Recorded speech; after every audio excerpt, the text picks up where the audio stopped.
So, if you've ever had anything to do with musical instruments, ever, you're probably familiar with one of the most fundamental truths out there. A precision bass is like a ham and cheese sandwich. It's almost impossible to fuck it up. There's just not enough wiggle room. This here is a great example. A friend of mine who works at a community center brought this over to see if I could get it in shape. It was a gift from some dude to the center so that the kids could use it to not mug people. It's a Ranger US of A precision bass. Late 80s, early 90s kind of stuff. You know, that Korean bass that was all your family could afford at the time and that no one on the forums remembers today. Just another generic Asian clone with a random name on it that came and went to the local store in the most unceremonious fashion possible. One day it was there next to the real grown-up brands, then a few months later stock ran out and another whatever bass you never heard of before took its place. It's the non-brand bass that just happened to be there on the rack around Christmas time. The one that Dad haggled for with the guy for a short while, so he finally caved in and threw in a strap and a few random picks from the bowl as part of the deal. Now if you're not a 90s kid like me, all of this probably sounds either made up or like some little house on the prairie kind of shit, but that was the Christmas pack back then. You found the cheapest thing that made a sound, then your dad would try to get the equivalent of a couple scotches off the price, and then make you anxiously wait in the car while he enjoyed a couple 3-4 discounts at the club before actually going home and getting the chance to plug it into a home stereo. Yep, such was life for some of us in the past century.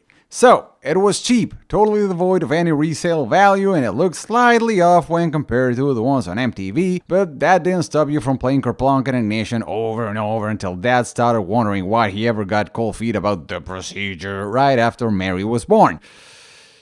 Okay, so it says USA on the headstock, but as far as I could dig up, it has never been in US soil. Or maybe it has, who cares? It's not like it's a requirement to have been made of the location mentioned on the headstock. Knockoffs just have a fascination with North America, especially the South, like Memphis or Alabama, and then you have some atrocities like Maple Company, not to mention some across the pond oddities like the Made in Korea Burns London series. That's just cheating. Anyway, it was in rough shape. Before I got it, my buddy said all I needed was some arrows and I could go hunting with it. He wasn't wrong. This here is after one full turn of the truss rod, just to see if it at least did something, and it still had a long way to go, but I didn't want to keep messing with it before giving it the full treatment. The strings looked like they'd seen a lot. There was piles of dust, it was dinged in a few places as you'd expect, the knobs were missing, it was dirty as hell, it didn't seem like it had been even remotely set up in the last couple decades, but still, it sounded kind of fine. The electronics were fine, hardware was mostly undamaged and rust-free, which leads me to believe that it spent at least most of its time away from extreme humidity. The tuners felt decent, it was very light and very comfortable, and it sounded like a P-bass. This is the kind of instrument that makes me wonder why we sometimes spend crazy amounts of money on fancy gear. What can a $1,000 P-bass offer that this can't? Yes, I do understand how the curve of diminishing returns works, and I can also understand that this is not as complicated a design as a 335 on an Ibanez Gem. Some instruments simply cost money to build to a high standard, but a P-bass, on the same vein as a Telecaster, has been proven repeatedly to be the kind of stuff that any idiot can manage to build at least decently. That's a huge reason why these early 50s designs have remained unchanged for so long. It's not the fact that Leo got it right the first time. Those chills. Fuck, the internet can be dumb sometimes.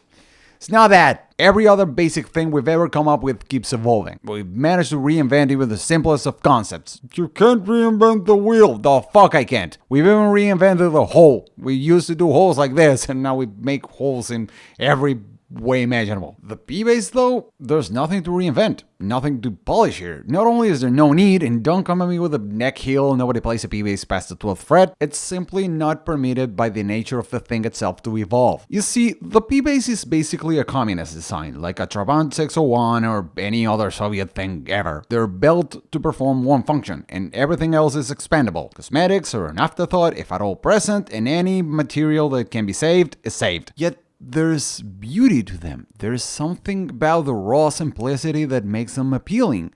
That's the P-Bass design. A slab and a stick with some screws and wire all mounted on a sheet of plastic, because anything fancier than that is considered critical raw material. You get one sound, you better like it, because it's the only one the government makes, and they'll keep building it the same way until the wall comes down, so don't hold your breath for any upcoming options. Also, just like the taillights on the Trabant, which shows someone behind the design had some sort of a soul, you get one piece of cosmetic styling in the form of a tone knob. It looks undeniably better that way, and I've heard the rumor that some people try to use it for sonic purposes, but that's just nonsense. And then what? What else is there to a P-Bass? Nothing. You can change the color and the logo if you want, but that's it. Hell, I own a Squier Vintage Modified P-Bass, which I chose over a Fender that looked just like this one, simply because I like the Squier better. I have no idea why. It just played nice, but the Fender one would have also been nice.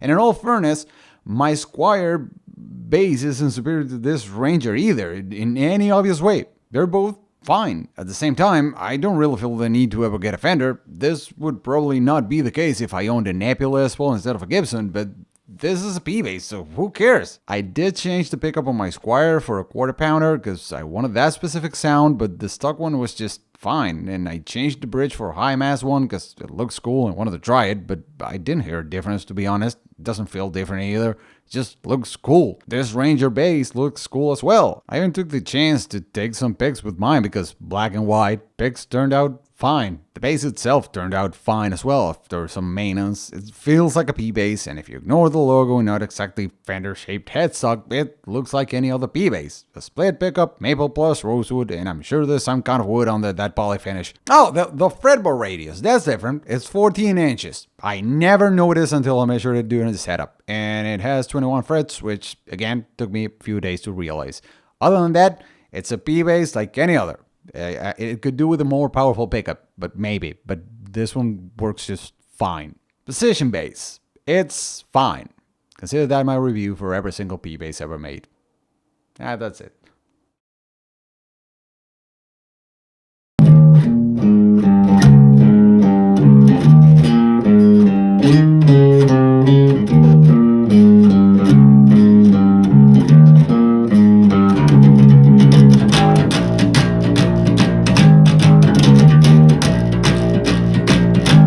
Ah!